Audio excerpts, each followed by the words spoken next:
Dan untuk mendalami terkait kejadian perusakan Masjid Ahmadiyah di Kabupaten Sintang, Kalimantan Barat sudah terhubung melalui sambungan Zoom dengan Hoirul Anam, Komisioner Komnas HAM. Selamat siang Mas Anam. Ini sebenarnya apa yang terjadi dengan kejadian perusakan Masjid Ahmadiyah di Kabupaten Sintang, Kalimantan Barat pada Jumat kemarin, Mas?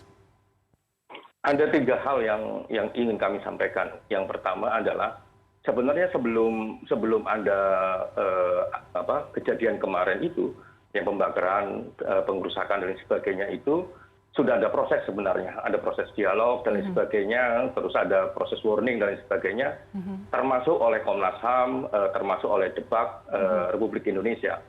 Nah, ternyata seperti yang kita lihat itu kemarin masih terjadi. Itu artinya yang pertama adalah memang ada sesuatu yang sudah direncanakan.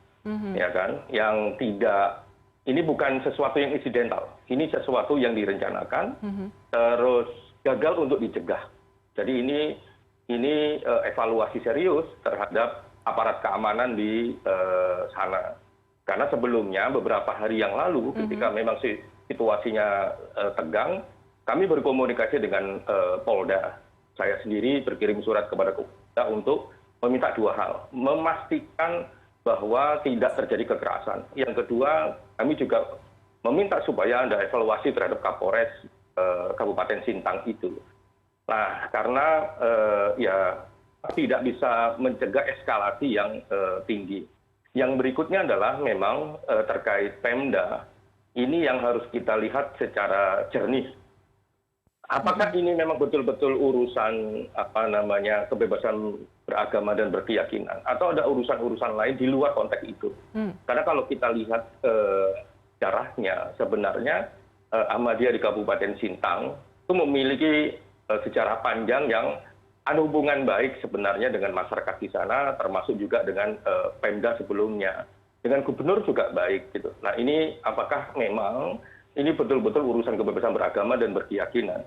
Karena kalau kita lihat dari berbagai pengalaman sebelum-sebelumnya di daerah yang lain, ini berkelindan dengan kepentingan-kepentingan di luar persoalan kebebasan beragama dan berkeyakinan. Nah, apalagi dengan tipologi yang kurang lebih sama.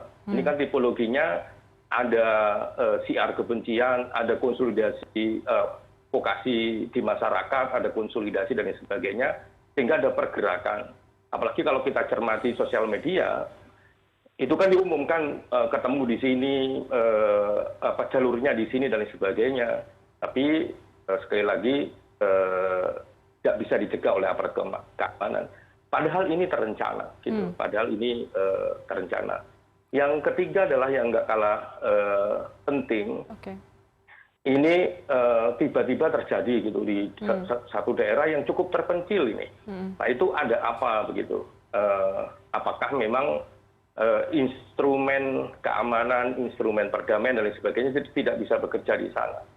Nah, pesan kami seperti yang tadi disampaikan oleh Mahfud, Menko Polhukam, bahwa semua pihak harus menahan diri agar tidak terjadi eskalasi kekerasan yang meledak di mana-mana. Dan ini tanggung jawab Mabes Polri dan tanggung jawab Polda. Ini kalau ditangani oleh Polda sendiri pasti nggak akan maksimal, karena Polda sebenarnya sudah turun. Apakah maksimal tidak maksimal itu faktanya ini bobol gitu. Oleh karenanya Mabes Polri harus memberikan perhatian serius terhadap soal-soal ini. Oke, Mas Anam, kalau dari sejauh penelusuran Komnas HAM, ini bagaimana sih sebenarnya situasi sosial masyarakat di Kabupaten Sintang? Ini apakah memang ada presiden konflik jemaat Ahmadiyah dengan masyarakat sekitar? Sebenarnya kalau nggak ada provokasi, nggak ada. Bahkan kalau kita lacak jejak digital misalnya ya, itu ya gubernur pernah memberikan korban terhadap komunitas Ahmadiyah yang di sana, gitu ya. Ada komunikasi yang baik, nggak ada gejolak apapun. Nah, kalau melihat tagline terus nama ormas atau nama-nama aliansi ini kan sama dengan nama-nama yang pernah bikin konflik juga dengan isu Ahmadiyah, Jawa Barat, di Lombok dan lain sebagainya. Artinya kami yakin bahwa sebenarnya masyarakat Kabupaten Sintang atau masyarakat Kalimantan secara keseluruhan itu adalah masyarakat yang cinta damai. Tapi memang ada kelompok-kelompok yang mengatasnamakan agama tertentu, organisasi tertentu yang sama dengan penggunaan namanya yang ada di Jawa Barat, ada di Lombok, ada di tempat-tempat yang lain di Jawa Timur, itu yang membuat situasi ini tidak damai seperti yang dia kala. Oleh karenanya kasus ini sebenarnya tidak rumit dalam konteks penegakan hukumnya. Siapa yang memprovokasi, siapa yang memulai siar kebencian dan lain sebagainya. Jejak digitalnya ada, ya kan? Seruan-seruan jejak digital ada, itu yang juga kami dapatkan dari berbagai jaringan di Kalimantan sana. Oleh karenanya Mabes Polri harus turun tangan dan melakukan penegakan hukum secara serius, dan Depak harus melakukan satu skenario cooling system ya, Depaknya untuk menggandeng semua pihak untuk membangun lagi toleransi yang sekarang sedang luka di sana. Padahal 3 minggu terakhir ini cukup intensif loh, dialog dicoba dan sebagainya, termasuk kami juga berkomunikasi untuk membuat skenario dialogis antar berbagai pihak. Tapi ini tidak bisa dicegah, ya, seperti kemarin terjadi. Ini pasti ada sesuatu di luar kepentingan kebebasan beragama dan berkeyakinan. Oke, Mas Anam, terkait dengan peran pemerintah setempat, sebelumnya Pemkab Sintang mengeluarkan keputusan untuk menghentikan aktivitas jemaat Ahmadiyah ya, tempat ibadahnya di sana. Lalu mengenai hal ini, kami pihak CNN Indonesia sudah mencoba untuk mengonfirmasi hal ini ke Bupati Sintang, namun hingga saat ini belum ada tanggapan. Nah, bagaimana Komnas HAM melihat keputusan Pemkab Sintang tersebut? Ya, keputusan ini ujuk-ujuk gitu ya. Yang kalau kita lihat akar masalahnya kan di SKB tahun 2008. Itu kan tidak ada gejolak lagi. Kok tiba-tiba ada keputusan di level daerah sana yang merujuk pada SKB 2008 tersebut. Padahal di berbagai daerah itu sudah nggak digunakan gitu. Skenario bangun perdamaian ada di mana-mana. Ini kenapa kok di Sintang ini dalam waktu yang pendek begitu, tiba-tiba terus ada upaya desakan membubarkan Ahmadiyah pakai rujukan SKB 2008 tersebut. Nah, itu yang pertama. Yang kedua, itu nggak bisa dicegah oleh forum komunikasi instansi di daerah sana, ya termasuk polisi, Kapolrestanya, ya termasuk bupatinya, termasuk juga kabindanya, dan lain sebagainya. Padahal kebijakan di level pusat sebenarnya sudah tidak boleh lagi mendorong sikap-sikap intoleransi. Dan perlu diingat sebenarnya SKB 2008 itu di samping ngatur Ahmadiyah juga ngatur masyarakat. Ya kan, masyarakat tidak boleh melakukan tindakan kekerasan apapun. Yang didorong di dalam SKB 2008 itu soal pelarangan Ahmadiyah adalah dialogis. Gitu loh. Dan saya mengingatkan kepolisian, penegakan hukum itu juga bisa berangkat dari SKB. Karena di klausul-klausul, kan itu kan ada 2 mainstream itu, SKB itu.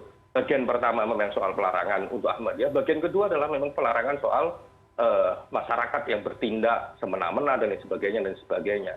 Termasuk di dalamnya adalah aparat pemerintahan daerah maupun aparat keamanan. Jika gagal menjaga ini, ya harus dievaluasi. Oke, Mas Anam, terakhir, apa langkah selanjutnya dalam penyelesaian kasus kekerasan ini agar tidak berulang? Takutnya kan ini muncul di Sintang, Kalimantan Barat karena adanya aksi pembakaran Masjid Ahmadiyah ini, lalu muncul di daerah-daerah lain, agar mencegah daerah-daerah lain juga mencuat begitu. Ini sebenarnya sekarang ini lebih mudah daripada peristiwa di Cikesik misalnya ya. Ini kan hampir mirip, daerahnya juga terpencil dan sebagainya. Lebih mudahnya apa? Aktor-aktor provokasi dan sebagainya mudah dilacak dengan cyber. Jadi memang pekerjaan kepolisian harus cepat, ya kan, memban misalnya siar-siar kebencian tersebut dan menelusuri siapa aktor intelektualnya. Dan itu lebih mudah karena jejak di digital, itu yang pertama untuk penegakan hukumnya. Terus yang berikutnya adalah memang ya, dan gubernur harus membuat satu skenario untuk mencegah di semua lini, termasuk juga mengkampanyekan bagaimana membangun perdamaian dan sebagainya. Tanpa itu nanti akan meledak di mana-mana, persis kayak di Cikesik ya. Cikesik itu kan di Sumedang sana, di Cikesik meledak, terus habis itu hampir seluruh Jawa Barat ada saja peristiwa-peristiwa yang terkait Ahmadiyah. Betul. Nah, saya yakin teman-teman masyarakat di Kalimantan adalah masyarakat yang cinta damai, penduduknya plural dan sebagainya. Ayo tunjukkan bahwa kita semua bisa menciptakan kondisivitas yang baik dan kondisi yang sudah berjalan ini jangan sampai dirusak oleh kepentingan-kepentingan di luar kepentingan perdamaian itu. Karena dari tagline nama, ya kan, dari jargon yang digunakan, dari momentum yang digunakan, ini semuanya terencana dan saya yakin ini isu yang tidak murni dari wilayah setempat. Baik, terima kasih. Terakhir, Oke. kami masih tetap mendorong upaya yang dalam 3 minggu terakhir ini dengan cukup intens, baik Komnas HAM, Depak Republik Indonesia, itu terus pihak gubernur dan beberapa aktor yang lain mencoba untuk membangun dialog, mencari jalan keluar dan sebagainya. Upaya itu tetap harus dijalankan gitu. Jangan berhenti gara-gara ada kekerasan ini. Harusnya kita lebih keras untuk memastikan bahwa perdamaian, cari jalan keluar, segera mencapai temunya.